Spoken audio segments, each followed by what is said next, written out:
Hello friends, நம்ம favourite சீரியல்லாம் அடுத்து என்ன சுவாரஸ்யமாக நடக்குதுன்னு பார்க்குறீங்க. நம்ம விஜய் இருந்துக்கிட்டு என்னடா இது இப்படி ஆயிடுச்சு, அதனால் எல்லாத்துக்கும் காரணம் மல்லி தான் அப்படின்னு சொல்லிட்டு மல்லியை திட்டலாம் அப்படின்னு சொல்லிட்டு கூட இப்போ ஒரு இது வருது. ஆனாலும் அவள் பழசை மட்டும்தான் மறந்தாலே தவிர முன்ன மாதிரி சுயநினைவே இல்லாத இல்லை. அது வரைக்கும் சந்தோஷம்தான் அப்படின்னு சொல்லிட்டு ஒரு பக்கம் தேத்திக்கிட்டாலும் மனசை இன்னொரு பக்கம் மல்லி மேலே எல்லா பழியும் விழுந்துருச்சு அப்படின்னு சொல்லிட்டு ஒரு பக்கம் கஷ்டமாக தான் இருக்குது. இருந்தாலும் மல்லிக்கு ஒரு சான்ஸ் கொடுக்கலாம் அப்படின்னு சொல்லிட்டு இவர் நினைக்கிறாரு. ஏன்னா மல்லி மேலே எந்த தப்பும் இல்லை அப்படின்னு சொல்லிட்டு நிரூபணம் ஆயிடுச்சு. ஆனாலும் மல்லியை தான் இப்போ எல்லாரும் டார்கெட் பண்ணுறாங்க. மல்லி வந்து இந்த வீட்டில் இருக்கக்கூடாது அப்படி இப்படின்னு சொல்லிட்டு. ஆனால் மல்லியால் மட்டும்தான் ரேணுகாவை மறுபடியும் பழைய நிலைமைக்கு கொண்டு வர முடியும் அப்படின்னு சொல்லிட்டு விஜய்க்கு தெரியும். ஏன்னா விஜய்க்கு மல்லி வந்து எப்பேற்பட்ட ஆள். மல்லி எல்லாரையும் ஒரே மாதிரி நடத்த மாட்டாங்க.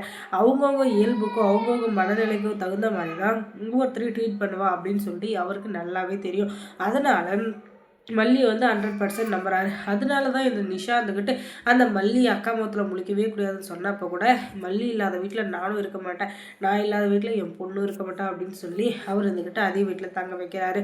அதுக்கப்புறம் இந்த சுடர் இருக்கா இல்லையா, அவள் பண்ணுற ஒவ்வொரு விஷயத்தையும் டீப்பாக வாட்ச் பண்ணுறாங்க இந்த மல்லி. ஏன்னா இவன் எந்த திட்டத்தோட இவன் திரும்ப இந்த இடத்துக்கு வந்தான்னு தெரியல, இவன் பின்னாடி யார் யார் இருக்காங்க அப்படின்னும் தெரியல. ஆனால் இவன் ஏதோ ஒரு திட்டத்தோட தான் மெமரி லாஸ் அப்படின்னு சொல்லிட்டு ஒரு பிளானை போட்டிருக்கான் அப்படின்னு சொல்லிட்டு தெளிவாக தெரிஞ்சிச்சு நம்ம மல்லிக்கு. அதுக்காக இவன் என்னென்ன பண்ண போகிறான் அப்படின்னு சொல்லிட்டு வெயிட் பண்ணிட்டு இருக்காங்க. எந்த விஷயத்தில் இவளை வந்து விட்டு பிடிக்கலாம், எந்த விஷயத்தில் இவளை மாட்டி வைக்கலாம் அப்படின்னு சொல்லிட்டு.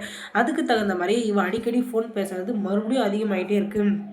அதில் என்ன தான் பேசுகிறான் அப்படின்னு கேட்கறதுக்காக ஒரு நாள் அவங்க ரூமில் ஜிபிஎஸ்ஸை செட் பண்ணி அவங்க ஃபோனில் அதை வந்து இவங்க ட்ராக் பண்ணிகிட்டு இருக்காங்க.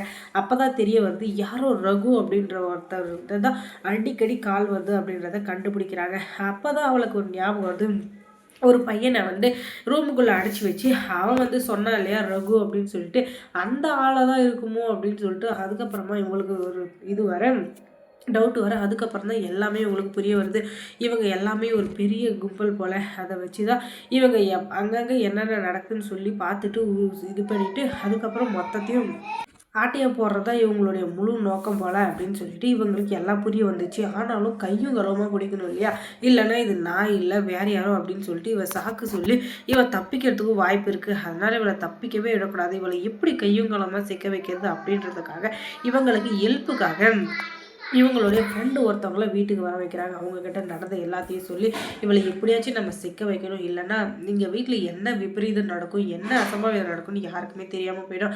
அதனால் நீ தான் ஹெல்ப் பண்ணதும் நீ எதுக்கும் கவலையப்படாத நான் இருக்கேன் அப்படின்னு சொல்லிட்டு மல்லிக்கு இப்போதைக்கு அவன் அந்த ஃப்ரெண்டு வேறு யாரும் இல்லைங்க, நம்ம நாகு தாங்க, நம்ம நாகு தான்.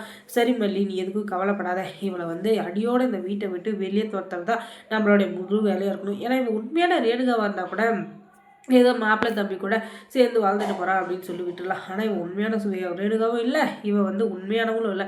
இவன் எந்த நோக்கத்துக்காக வந்திருக்கான்னு நம்மளுக்கு தெரிஞ்சிச்சு. ஆனால் இவளை கையும் குளமாக பிடிக்கிறதுக்கு நான் கண்டிப்பாக ஹெல்ப் பண்ணுறேன் அப்படின்னு சொல்லிட்டு அவள் தூங்குறப்ப அவளோட ஃபோனை எடுத்து நோண்டி பார்க்குறாங்க.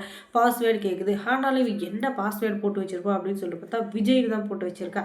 ஏன்னா விஜய் மேலே இவளுக்கு கொஞ்ச நாளாகவே ரொம்பவே அதிகமான கண்ணு. ஏன்னா விஜயை வந்து எப்படியாச்சும் நம்ம கைக்குள்ளே வச்சுக்கிட்டா கண்டிப்பாக இவளை வந்து நம்ம ஆட்டி வைக்கலாம். அதுக்கப்புறம் மல்லியாவது கொல்லியாவது அதுக்கப்புறம் யாருமே நமக்கு தேவையில்லை அப்படின்னு சொல்லிட்டு பயங்கரமான ஒரு யோசனை இருக்கிறா. ஆனால் இவளோட யோசனை நிறைவேறுமா அப்படின்னு சொல்லிட்டு பார்த்தீங்கன்னா கண்டிப்பாக நிறைவேறாது. ஏன்னா இவளோட போலியான ஆட்டம் வந்து என்னைக்கு முடிவுக்கு வரப்போகுது அப்படின்னு சொல்லிட்டு எல்லாருமே வெயிட் பண்ணிகிட்ருக்கோம்.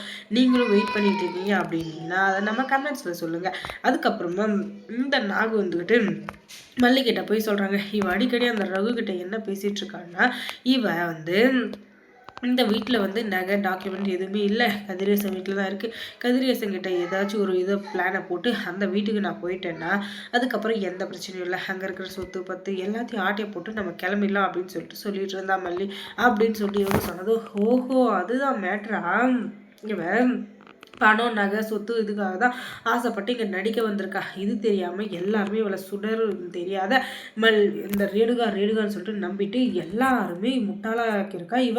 ஆனால் இவளை கையும் களமாக பிடிச்சி எல்லாரும் முன்னாடி ஒப்படைக்கல, என் பேர் மல்லி இல்லை அப்படின்னு சொல்லிட்டு சவால் விட்டுட்டு அதுக்கப்புறம் நேராக போய் அந்த சுடர் நின்று நீ என்னென்ன ஃப்ராடு வேலை பித்தலாட்டு வேலை எல்லாம் பண்ண எனக்கு நல்லாவே தெரியும், நீ மாற்றத்துக்கான நேரமும் வந்துருச்சு, இதுக்கு மேலே நீ தப்பிக்க முடியாது அப்படின்னு சொல்லிட்டு மாஸ் என்ட்ரியை கொடுக்குறாங்க. அதுக்கப்புறம் மல்லி சீரியலில் என்ன சுவாரஸ்யமாக நடந்திருக்கும் நீங்கள் தெரிஞ்சுக்கணும்னா நம்ம சேனலை சப்ஸ்கிரைப் பண்ணுங்கள். தேங்க்ஸ் ஃபார் வாட்சிங்.